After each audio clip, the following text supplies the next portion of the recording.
असंच म्हणाले त्या केडी सरांना. मी तुझ्याकडे अशा पद्धतीने कधी पाहिलंच नाही आणि यापुढे पाहू शकत नाही. आपण चांगले मित्र आहोत. मित्राला अशा नजरेने कसं बघू? मी सांगितलेलं कळलं नाही की काही कन्फ्युजन आहे. कळलं ना? अरे मग तेच तेच काय बोलताय? नका बोलू, दुखतंय यार. अरे बोला, आता का गप्पा बसलात? हे सगळं तुमच्यामुळे झालंय. तुम्हीच सांगितलं ना, हा बॉसला मनातलं सांगा, काय बंद बंद अॅनिव्हर्सरी सेलिब्रेट करा. हे सगळं ना तुमच्यामुळे झालंय. हो हो केडी सर, हो सॉरी सॉरी. अहो पण टीमची आयडिया काय होती? तुम्ही बॉसला तुमच्या फिलिंग्स सांगा. हा? तुम्ही काय केलं? आपले तू किती कोणत्यातरी भलत्याच मुलीबद्दल त्यांनाच विचारलं. नाहीतर काय, तिला हे आवडेल का, ती होकार देईल का नाही, आणि असं विचारताय जिच्यावर तुमचं प्रेम आहे अशा व्यक्तीला. अरे माझं काय चुकलं? मी फक्त एवढंच विचारलं ना, तिच्या जागी तू असतीस तर काय केलं असतं? जागी? कोणती जागा केडी सर? अहो प्रेम करायचंय का सातबारा मांडायचंय तुम्हाला? त्याच्यापेक्षा ते आपल्या टेक्नॉलॉजी विचारा कशी पोरगी पाठवायची असते ते. मग त्याने कोणाला पटवलं? ती आपली ही अय, कोण? नाही नाही, मुद्दा तो नाहीये सर, मुद्दा तुमचा आहे. अहो बंदुकीचा बरोबर नेम लागतो, मग हा का नाही लागत? अरे अरे मेरे भाई, ब्रदर, भैया, हो काय? तुम्हाला काय झालंय?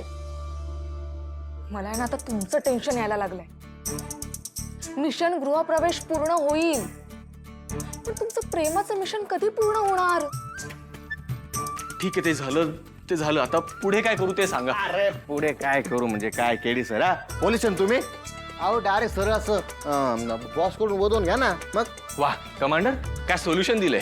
बॉसला असं 3rd डिग्री देऊन तिच्याकडनं आय लव्ह यू बोलून घेऊ. अरे काय बोलताय? 3rd डिग्री नाही, इंटरगेशन. इमॅजिन करा, तुमच्या समोर एक सुंदर गुन्हेगार उभा आहे आणि त्याच्याकडून तुम्हाला प्रेमाच्या गुन्ह्याची कबुली करून घ्यायची आहे. तर तुम्ही असं म्हणाल का, तुझ्या जागी एखादा दुसरा गुन्हेगार असता तर त्याने असंच सांगितलं असतं का? अशीच गुन्ह्याची कबुली दिली असती का, असं विचारता तुम्ही? काय बोलतोय कत्री? बरोबरच बोलतोय तो.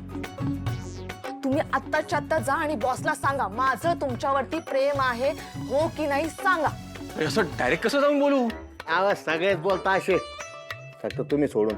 तुम्ही ना मला पूर्ण कन्फ्यूज करताय आता. अहो तुम्ही कन्फ्युज केलंय बॉसला त्या तिसऱ्या पोरीबद्दल सांगून. मग आता बॉसला तुमच्याबद्दल काही वाटत बी असेल ना तरी ते माघार घेणार आहेत. अरे तिच्या मनात तसं वाटायला असलं तर पाहिजे काही. अहो पण पुढे जाऊन हे होणारच नाही, हे कशावरून? सर, प्रेमात पडायला एक मुमेंट पण काफी आहे. आणि जी गर्लफ्रेंड अस्तित्वातच नाहीये तिच्याबद्दल तुम्ही बॉसला का म्हणालात? मग ती का सिरियस होईल तुमच्या बाबतीत? तुमचं रिलेशनशिप सुरू होण्याआधीच ब्रेकअप होईल तुमचा, त्या तिसऱ्या मुलीमुळे. नाहीतर काय? हे बघा, अजून पण वेळ गेलेली नाही केडी सर. केमिशन संपायच्या आधी सांगून टाका सगळं. ते पण असं डायरेक्ट, हे असं नाही माझ्या जागी तू, तुझ्या जागी मी, तुझा आत्मा माझ्यात, माझा आत्मा तुझ्यात. आणि तुमचा ओमफट स्वाहा.